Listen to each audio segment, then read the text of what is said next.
This is State of the Arts. We often see these bodies as if they're like little unmoored bodies floating all around without a necessary connection to their culture. It's an experiment fusing art with social change.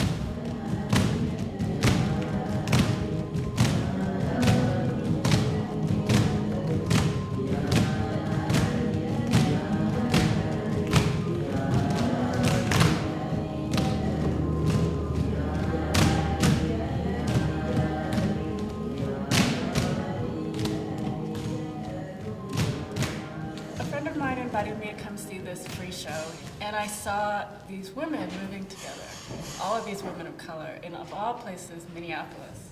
You know, as far north as you can go, and this kind of white landscape. And I heard their feet all move together, and they didn't have to raise their voices, and they made this incredible, beautiful sound.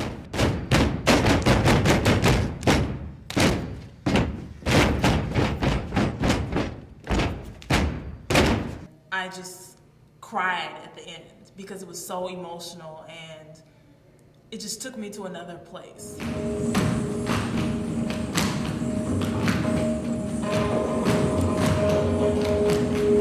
A very free, liberating place. And I really just had a strong desire to be a part of something that could make me cry, not in a sad way, but in an empowering way. I think a lot of women of color often find isolation in their usual communities, and 82 is a place where we wanted to create from scratch. And I felt that certainly there was very little conversation among communities of color, which meant they stayed isolated. They did not come together, did not know each other's histories, did not know each other's philosophies, politics, and this was very important to build.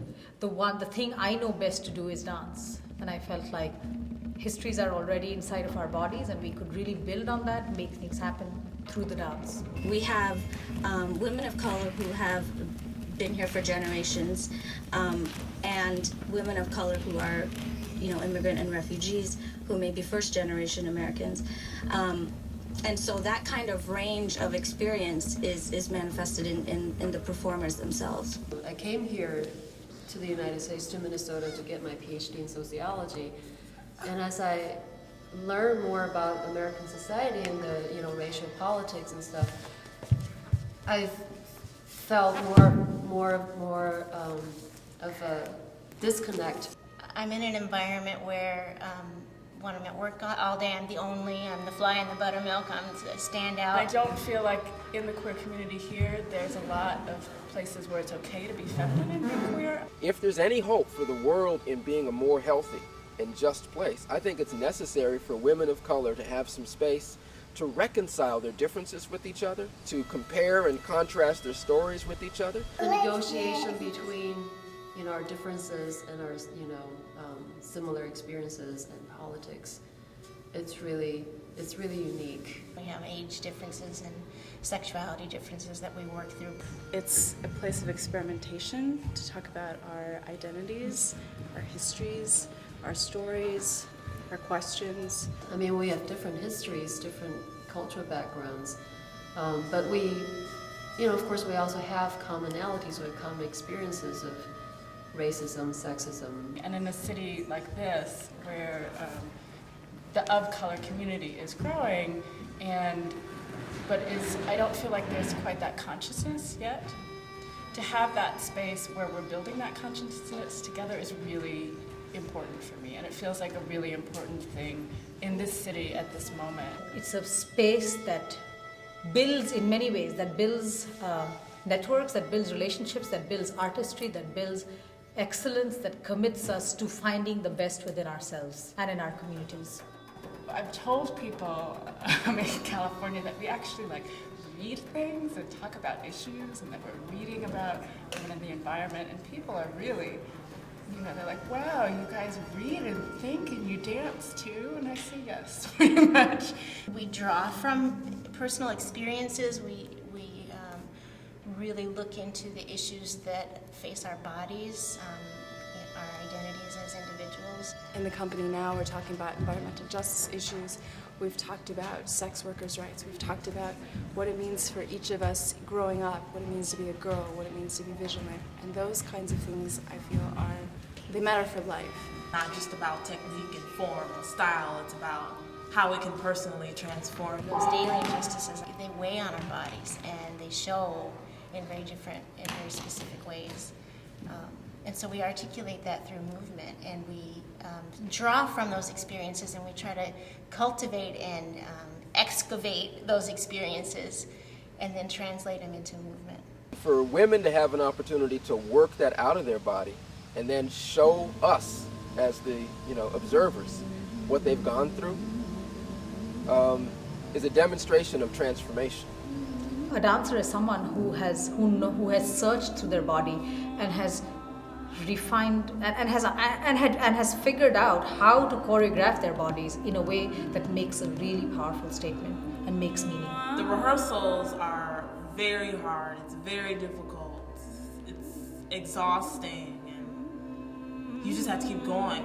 During the birthing process, I was telling the doctor and my partner that, oh, this is, the pain and stuff, this is easier than Ananya Dance rehearsals. The moment we say this is a community-based organization, there's sort of an impression that the artistic quality is not up to the mark. It's not high art. It is, though. We can have excellence in community building at the same time. And I think that is a barrier we have to break in our own minds, because it's something we've internalized as much as break it in the minds of the audience outside.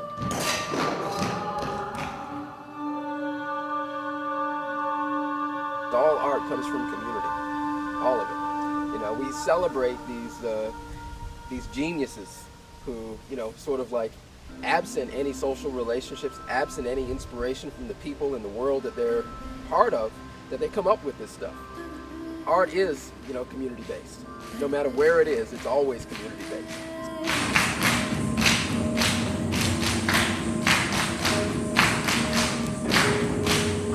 There are two pillars to our work: artistic excellence and social justice, which are integrally interwoven with each other. The stories of women of color is something that's very important, and that's something that I don't think is really immediately on people's radar. So I think that with this company, it really takes the stories of women of color and puts it into a specific context of respect, but still acknowledging the struggle. I don't know that there's a message. I think that there's a complex statement that brings together history, politics, our dreams, our desires, beauty, what we think of beauty as a healing force, and then invite people to be by our side.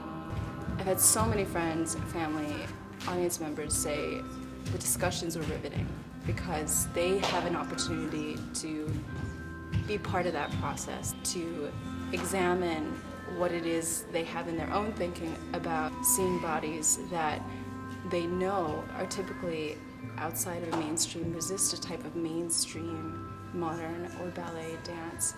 What does that mean? And even questions of, I don't know what this means. Those are sometimes the most powerful and provoking, are ones that people realize, I have no context here. And what does that say about sort of the lack of, or the absence of the kind of work that's being produced in the arts? This ain't the Nutcracker, we can't, there's no story that you can follow and read along, and you shouldn't. It's visceral, and you feel it, and it's gonna create some emotions, and some of those emotions might be very raw, and you might not understand them. I think audiences are forced to rethink what is beautiful dance, what is dance, what are notions of art making, why do people make art? There are just so many different layers and depths that we're dealing with. The articulation is not simple, and it's messy and complicated, and we're okay with that. To have something that's home, that's never stable, that's always in motion,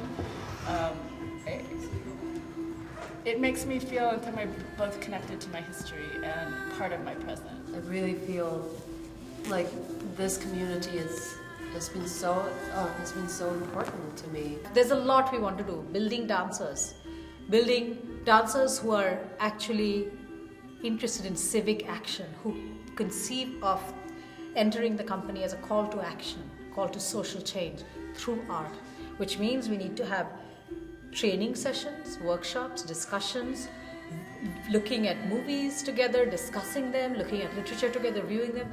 All of this really should happen in an institute. We don't have that. We have a few hours of space at the University of Minnesota, and we make it happen. So I think the process they use is a model for healing that helps us all be better human beings. And so I'd like to see them do this locally with school children who are dropping out, with young teen moms. We need as many women of color who are active, conscious, healthy, empowered agents of social justice. And part of what Ananya Dance Theatre Company builds is that base of women of color who are ready to walk in the world with that level of freedom. I want the women to be noticed in all their power. I want the women to be noticed for all the work they have done and the artistry they are creating. So if I want people to take something away, it is all the complexity of this community, all that they have to say, all the work they have done to make it out there, put it out there. I hope they take away the women's passion